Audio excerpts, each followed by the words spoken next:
Buenos días, mi nombre es Carolina Victoria de la carrera de Economía. Estoy con el profesor Jesús Adrián Marín, que nos va a hablar del tipo de cambio.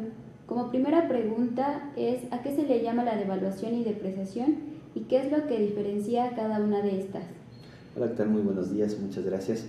Fíjate que en las últimas semanas se ha estado hablando mucho sobre la parte de la relación entre el tipo de cambio del peso respecto al dólar. Y sí vamos a diferenciar qué es la devaluación y depreciación. Y tiene que ver con el régimen de tipo de cambio que utiliza el gobierno. Vamos a decir que existe devaluación o revaluación cuando el gobierno precisamente mantiene un nivel de precios referente al tipo de cambio. Es decir, vamos a suponer que el gobierno mexicano decide que el nivel de tipo de cambio va a ser de 20 pesos por dólar. Entonces él va a hacer todo lo posible para que se mantenga en ese nivel. Por el contrario, cuando el régimen de tipo de cambio es de mercado libre, lo que determina el nivel del tipo de cambio es precisamente la oferta de divisas y la demanda de divisas. Es decir, el mercado es el que pone ese nivel. Actualmente, ¿cuáles son las estrategias de devaluación en diferentes partes del mundo y cuáles son sus principales intenciones? Fíjate que las estrategias de devaluación son interesantes como herramienta que tiene de política económica los gobiernos y las utilizan básicamente para ganar competitividad. ¿Qué significa esto?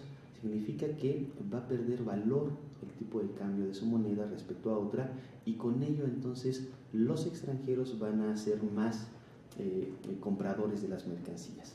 Esto es interesante porque sí tiene sus peligros una devaluación y va a depender del nivel de devaluación de que estemos hablando.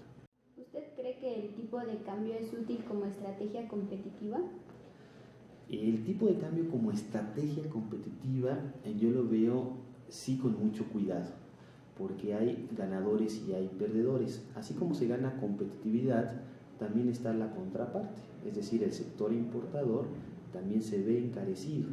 Entonces, así como el sector de las exportaciones gana con un mejor precio, también el sector importador pierde al adquirir las mercancías mucho más caras. Y la problemática que existe ahí es la inflación, es decir, si los componentes que nosotros producimos al interior del país tienen un alto grado en las importaciones, entonces los precios al interior del país van a tender también a subir. Con la devaluación, ¿qué es lo que ocurre con las demás variables macroeconómicas aparte de la inflación? Bueno, es una relación muy interesante y va a depender del nivel de la devaluación que se tenga. Y podemos poner el ejemplo de la crisis de 1994 para México.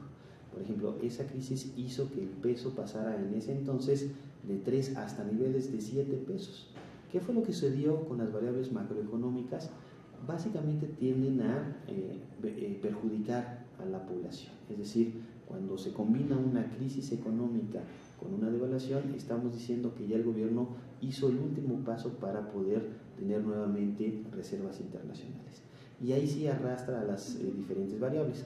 Por ejemplo, ¿qué pasa con la tasa de interés? La tasa de interés tiende a subir. ¿Qué pasa con la inflación? La inflación también tiende a subir. Y combinado con la crisis, entonces también vemos al interior que variables como el empleo, como la actividad económica, disminuyen. ¿Cuál cree que sea el nivel del tipo de cambio al finalizar el año? Mira, también es una pregunta difícil de contestar, porque nosotros los economistas ya tenemos tiempo que no le jugamos a ser adivinos. Entonces, lo que hacemos actualmente es ir integrando todos los efectos que hay, tanto a nivel internacional como a nivel nacional, para poder pronosticar en qué niveles se va a mantener cierta variable macroeconómica. En este caso, para el tipo de cambio, lo que se puede ver con la información actual es que va a seguir presionado. Existe mucha volatilidad al interior de nuestro país, existe mucha volatilidad al exterior también de nuestro país, y eso hará que el tipo de cambio se mantenga, a mi parecer, en niveles cercanos a 17 pesos por dólar hasta niveles máximos de 17.50, 17.60 para finalizar el año.